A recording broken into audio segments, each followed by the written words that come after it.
Hello friends, welcome to the Pariksha junction. आपका मेरे YouTube channel पर स्वागत है। हमारा चैप्टर चल रहा था प्रॉफिट एंड लॉस का, जिसके हमने 2 टाइप के क्वेश्चन कर लिए हैं। अब हम आगे और टाइप के क्वेश्चंस करेंगे। ठीक है, आज मैं आपको 3 टाइप के क्वेश्चंस कराने वाला हूं। अलग अलग थीम के थोड़े थोड़े डिफरेंस होंगे उनको, और कराऊंगा उन क्वेश्चंस को, और आपको एक एक क्वेश्चन करने के लिए भी दूंगा। तो आप ध्यान से इन क्वेश्चंस को समझिएगा और जो क्वेश्चन मैं आपको दूंगा उनको सॉल्व करिएगा। ठीक है, तो चलिए स्टार्ट करते हैं। एक व्यक्ति 396 रुपये प्रति मशीन की दर से 2 मशीन बेचता है। ठीक है, एक व्यक्ति सेम रेट पर 2 मशीन बेच रहा है। ठीक है, सेम रेट पर। ठीक है, 396 प्रति मशीन की दर से 2 मशीन बेचता है। ठीक है, 2 मशीन बेच रहा है लेकिन सेम रेट पे बेच रहा है। अब ये नहीं पता कि उन 2 मशीनों की कीमत क्या थी। अलग अलग कीमत पे खरीदी होगी लेकिन बेच एक ही कीमत पे रहा है वो। ठीक है, पहली मशीन पर उसे 10% का लाभ होता है। पहली मशीन को जब वो बेचता है तो उसे 10% का लाभ होता है, और दूसरी मशीन पर उसे 10% की हानि होती है। दूसरी मशीन पर उसको 10% की हानि होती है। तो इस पूरे लेन देन में उसकी लाभ या हानि प्रतिशत ज्ञात करो। देखो, हमें ये पता है कि उसने जो दोनों मशीनें बेची हैं वो सेम रेट पे बेची हैं। जो रेट हमें पता है 396, लेकिन उसने दोनों मशीनें खरीदी हैं वो सेम रेट पे खरीदी हैं, अलग अलग रेट पे खरीदी हैं। किस रेट पे खरीदी हैं ये हमको नहीं पता, बट हमको ये बता दिया गया है कि पहली मशीन पर उसने 10% का लाभ कमाया और दूसरी मशीन पर उसने 10% की हानि हुई उसको। तो देखो, हम पहले बात करते हैं बारी बारी से। हम 3 कॉलम यहाँ पे बना लेते हैं। सबसे पहले जो बनाते हैं वो हम बना लेते हैं पहली मशीन का। ठीक है, पहली मशीन। ठीक है, फिर बना लेते हैं दूसरी मशीन, फिर बना लेते हैं हम टोटल यानी दोनों मशीन को मिला के। ठीक है, पहली, दूसरी और टोटल। पहली, दूसरी और टोटल। ठीक है, ये 3 मशीन है। इन 3 मशीन का मिला के हम बना रहे हैं। सबसे पहले उन्होंने कहा है कि पहली मशीन पे उसको 10% का क्या होता है, लाभ होता है। तो हम एक काम करते हैं, सबसे पहले 10% लिखते हैं। 10% की फ्रैक्शन वैल्यू क्या होती है, 1/10। कोई समस्या यहाँ पे, ये मैंने लिख लिया। ठीक है, दूसरी मशीन की मैं बात करता हूँ। दूसरी मशीन पे उन्होंने बोला है हानि हो रही है 10% की। कोई 10% की फ्रैक्शन वैल्यू हम लिख लेते हैं 1/10। कोई समस्या। तीसरी जो कॉलम है हमारा वो टोटल का है, मतलब दोनों मिला के अभी हमारे पास कुछ नहीं है तो अभी हम कुछ नहीं लिखते हैं। ठीक है, अब देखो 10% का 1/10 लिख लिया हमने, यानी कि इसका मतलब क्या हो गया कि ये 10 का 10% 1 होता है। ठीक है, तो देखो इसको तो हम सीपी मान लेते हैं, यानी क्रय मूल्य मान लेते हैं सीपी। चूंकि इस पे लाभ हो रहा है तो ऊपर जो है वो प्रॉफिट है, यानी कि पी है। ठीक है, इसको क्रय मूल्य और ये लाभ है ऊपर, यानी कि हमारे पास क्रय मूल्य क्या आ गया, क्रय मूल्य 10 है और लाभ कितना है, लाभ है हमारा 1। क्रय मूल्य 10 हो गया और लाभ हो गया 1। तो विक्रय मूल्य क्या होना चाहिए, विक्रय मूल्य दोनों को जोड़ के होगा भाई। क्रय मूल्य 10 है, लाभ 1 है, तो विक्रय मूल्य 11। लाभ हो रहा है ना, इसलिए विक्रय मूल्य ऐड होगा। जो लाभ है, लाभ में क्रय मूल्य ऐड होगा तो विक्रय मूल्य आ गया। ठीक है, यहाँ कोई समस्या। यहाँ पे देख लेते हैं क्रय मूल्य। यहाँ पे क्रय मूल्य क्या होगा, 10। यहाँ पे लेकिन हानि हो रही है तो हानि क्या होगी, 1। ये आपका सीपी है और ये लॉस है। ठीक है, ये सीपी, ये लॉस। हानि 1 हो रही है, हानि 1 हो रही है, तो विक्रय मूल्य क्या होना चाहिए, 9 होना चाहिए। भाई हानि पे बेचा है ना उसने, क्रय मूल्य 10 था, खरीदने वाली कीमत 10 थी, उसने हानि पे बेचा है तो घाटे बेचा है, तो 1 घाटा हुआ है उसको 1 का, तो 9 में उसने बेचा है, इसी बात है। ठीक है, यहां तक समझ में आ गया। अब हमने तो ये माना है, मतलब ये हम मान के चलें कि मान लिया क्रय मूल्य 10 यूनिट है, लाभ 1 यूनिट है, तो विक्रय मूल्य 11 यूनिट। यहाँ पे क्रय मूल्य 10 यूनिट, हानि 1 यूनिट, तो विक्रय मूल्य 9 यूनिट। देखो क्वेश्चन में ये क्या कह रहे हैं कि ये जो प्रति मशीन है वो 396 रुपए की, मतलब उन्होंने मशीन की कीमत बराबर रकम में बेची है, मतलब वहां पर एसपी सेम है।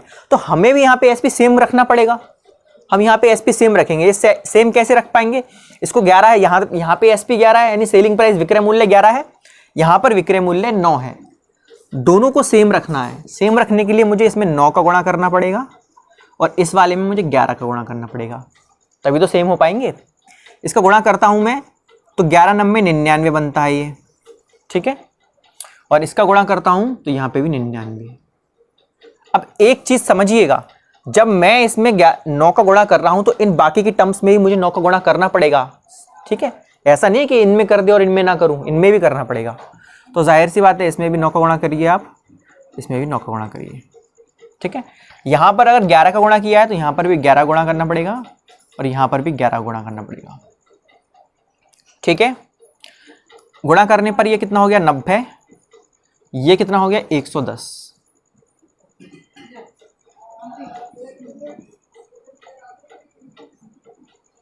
लाभ और हानि को हमें करने की जरूरत नहीं है, यहाँ पे हम इनसे ही निकाल लेंगे। ठीक है, अब बात कर लेते हैं हम टोटल की। अब हम दोनों की कंबाइन अगर बात करें तो कंबाइन बात हम कैसे कर सकते हैं, क्रय मूल्य पहली वाली का 90 है, दूसरी वाली का 110 है, तो टोटल कितना हो जाएगा भाई, पहली वाली का 90 दूसरी वाली का 110, तो टोटल जो क्रय मूल्य हो जाएगा दोनों का मिला के कंबाइन 200 हो जाएगा।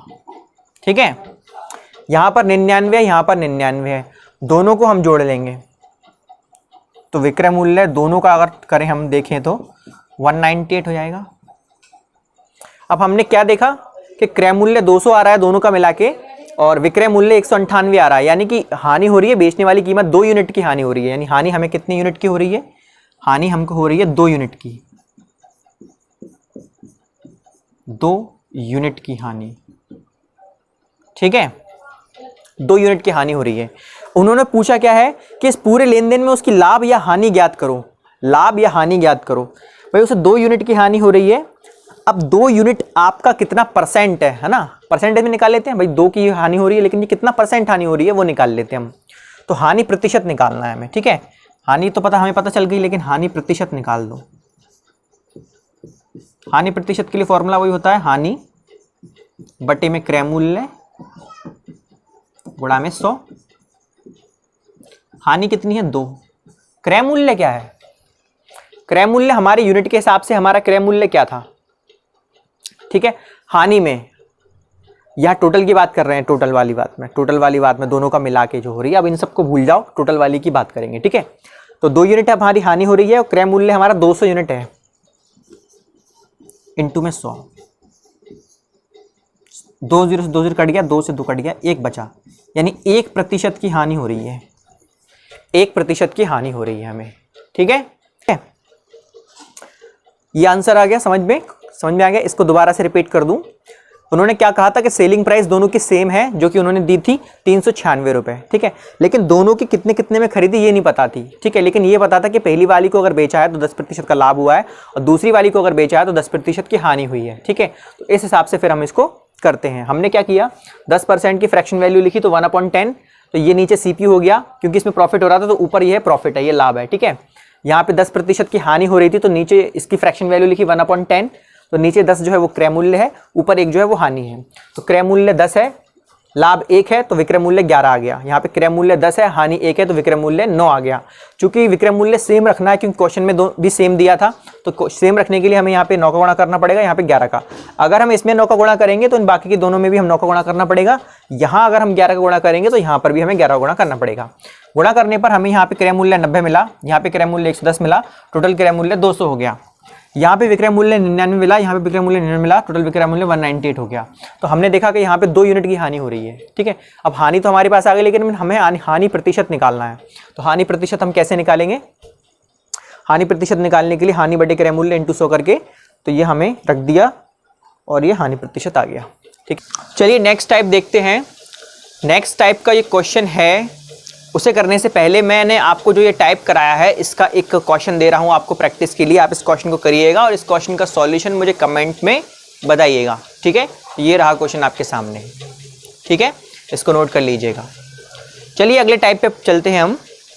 अगला टाइप का जो क्वेश्चन है ना, इसे हम फ्रैक्शन मेथड से नहीं करेंगे, परसेंटेज मेथड से करेंगे। ठीक है, क्योंकि फ्रैक्शन मेथड से बहुत लंबा हो जाएगा, इसलिए हम इसे परसेंटेज मेथड से करेंगे। ठीक है, क्वेश्चन पढ़ लेते हैं पहले हम। ठीक है, क्वेश्चन है कि 240 रुपए में एक वस्तु को बेचने पर एक व्यक्ति को 10% की हानि होती है। ठीक है, उसे 20% लाभ कमाने के लिए उस वस्तु को किस कीमत पर बेचना चाहिए। ठीक है, 10% हानि पे बेच रहा है। जैसे मान लो स्टार्टिंग में वस्तु की कीमत जो रही होगी वो 100% रही होगी। कितनी रही होगी, 100% रही होगी। ठीक है, लेकिन उसने 10% हानि पे बेचा है इसको, 10% हानि पे बेचा, यानी कि उसने इसको बेचा है कितने में, 90% में बेचा है।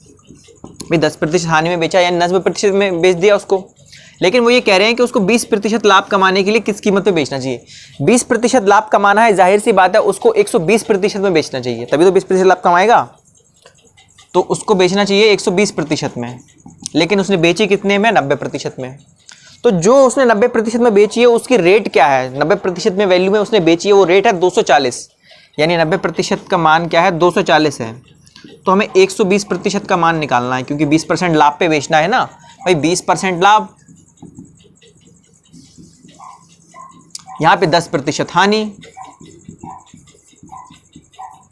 अगर 10% हानि पे बेचता है तो 90% में बेचता है, 20% लाभ पर बेचता है तो जाहिर सी बात है 120% में बेचता है। 90% की वैल्यू 240 है, हमें 120% की वैल्यू निकालनी है। कैसे निकालेंगे? देखो 90% की वैल्यू क्या है? 240। तो 1% की वैल्यू क्या हो जाएगी? 240 बटे में 90। हमें फाइंड करनी है 120% की वैल्यू। तो 120 का इंटू कर देंगे दोनों साइड, तो 120% की वैल्यू आएगी 240 बटे में 90 इंटू में 120। 0 से 0 कैंसिल हो जाएगी, 3 त्रिका 9, 3 8 24। ये 0 है क्या? ऐसी कैसी आ जाएगा, ठीक है। 3 चौक 12। बचा क्या हमारे पास? बचा है हमारे पास 80 और 4, 80 गुणा 4, 4 8 32, यानी कि 320। यानी कि उसे 320 रुपये में बेचना है 20% का लाभ कमाने के लिए। 320 समझ में आ गया? इस क्वेश्चन को, इस प्रकार के क्वेश्चन को इस तरीके से करेंगे तो बहुत ही अच्छे से ये आ जाएगा और जल्दी आ जाएगा, ठीक है। फ्रैक्शन मेथड थोड़ा लॉन्ग चला जाएगा, तो ये इस मेथड से करना, परसेंटेज मेथड से, ठीक है। चलिए नेक्स्ट टाइप के क्वेश्चन करने से पहले मैं इसका आपको एक प्रैक्टिस के लिए क्वेश्चन दे देता हूं। तो ये क्वेश्चन आपकी स्क्रीन पे आ रहा है, आप इस क्वेश्चन को सॉल्व करिएगा और इसका आंसर मुझे कमेंट कीजिएगा, ठीक है। चलिए नेक्स्ट टाइप के क्वेश्चन पे चलते हैं हम। चलिए अब स्टार्ट करते हैं हम अगला क्वेश्चन, अगले टाइप का, ठीक है। तो ये तीसरा टाइप है हमारा इस वीडियो का, ठीक है। एक आदमी किसी वस्तु को 9% हानि पर बेचता है। अगर वह इसको 750 रुपये ज़्यादा में बेचता तो 7% का फायदा होता। प्रारंभ में उसका क्रय मूल्य क्या था?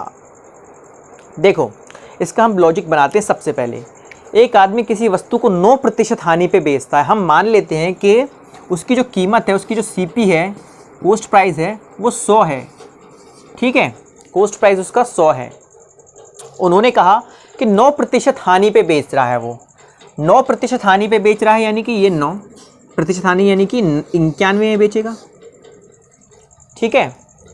91 में बेच रहा है। फिर उन्होंने कहा कि यदि वो 750 रुपये ज़्यादा में बेचता तो 7% का फ़ायदा होता। 7% का फ़ायदा होता। तो एक काम कर लेते हैं, जब वो हानि में बेच रहा था 9% की हानि में, तो वो 91 में बेच रहा होगा, 91 यूनिट में, ठीक है। हमने सीपी 100 यूनिट मानी है, ठीक है। यूनिट मान लो, चाहे परसेंटेज मान लो, 91, ठीक है। और जब वो लाभ कमा रहा होगा 7% का, 7% का जब वो लाभ कमा रहा होगा तो वो कितने में बेचेगा? 107 में। 7% का लाभ कमाएगा तो वो 107 में बेचेगा, ठीक है। उन्होंने कहा है कि 750 रुपये ज़्यादा में बेचता है। यहाँ पर अगर हम देखें तो ये 9% हानि में बेचता तो 91 में बेचता, 7% लाभ में बेचता तो 107 में बेचता। इन दोनों के बीच में कितना अंतर है? मतलब वो कितना कमा रहा है? पहले हानि हो रही थी तब वो 91 में बेच रहा था, फिर वो अब बेच रहा है लाभ पे तो 107 में बेच रहा है। यानी कि यहाँ से लेके यहाँ तक वो कितना ज़्यादा हो रहा है, कितना ज़्यादा एक्स्ट्रा उसको मिल रहे हैं। पहले 91 में बेच रहा था, अब 107 में बेच रहा है, यानी एक्स्ट्रा कितना कमा रहा है वो? ठीक है, 16 एक्स्ट्रा कमा रहा है वो, 16।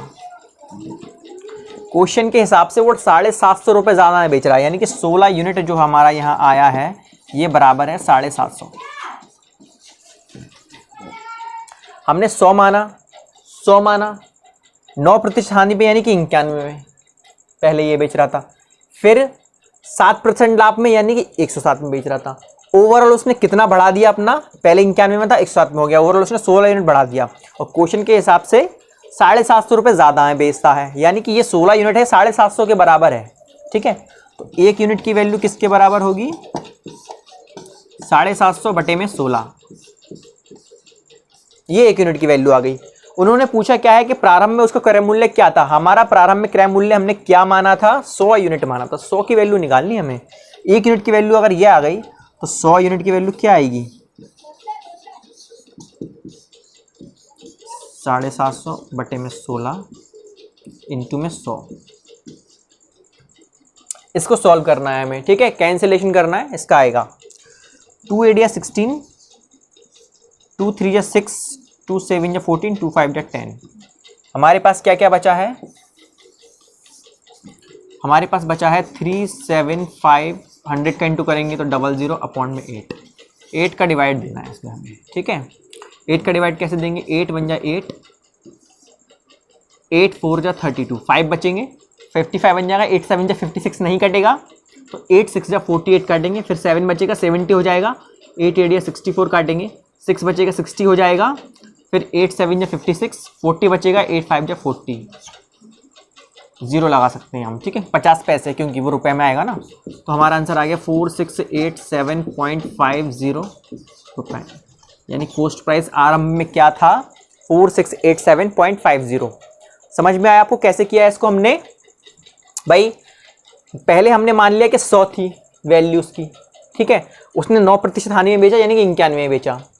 तो अब 7% लाभ कमाने के लिए उसे कितने में बेचना पड़ेगा? 107 में बेचना पड़ेगा, ठीक है। और उसने फिर ओवरऑल कितना कमा लिया? 91 से अब वो 107 में बेच रहा है, तो ओवरऑल उसने कितना बढ़ा दिया? कितने ज़्यादा में बेच रहा है वो? ओवरऑल 16 यूनिट ज़्यादा में बेचना पड़ेगा। 7% का लाभ कमाने के लिए ओवरऑल उसको 16 यूनिट ज़्यादा में बेचना पड़ेगा, ठीक है। तो 16 यूनिट बराबर है 750, क्योंकि बोल रहे हैं कि वो 750 रुपये में ज़्यादा बेचे तो 16 यूनिट जो है वो 750 के बराबर है। तो 1 यूनिट इतना आ गया। हमें वैल्यू निकालनी थी कॉस्ट प्राइस की, यानी क्रय मूल्य क्या था? क्रय मूल्य हमने 100 माना था, तो 100 की वैल्यू निकालनी है हमें, तो 100 यूनिट की वैल्यू ऐसे करके हमने निकाल दी, ठीक है। समझ में आ गया ये आपको क्वेश्चन? ठीक है, बहुत ईजी है। इसी प्रकार का एक और क्वेश्चन मैं आपको दे रहा हूँ, आप करिएगा इसको, ठीक है। ये स्क्रीन पे आपके शो हो रहा होगा इसी प्रकार का एक और क्वेश्चन, इसको करिएगा, इसको सॉल्यूशन कीजिएगा और उसका आंसर मुझे कमेंट कीजिएगा, ठीक है।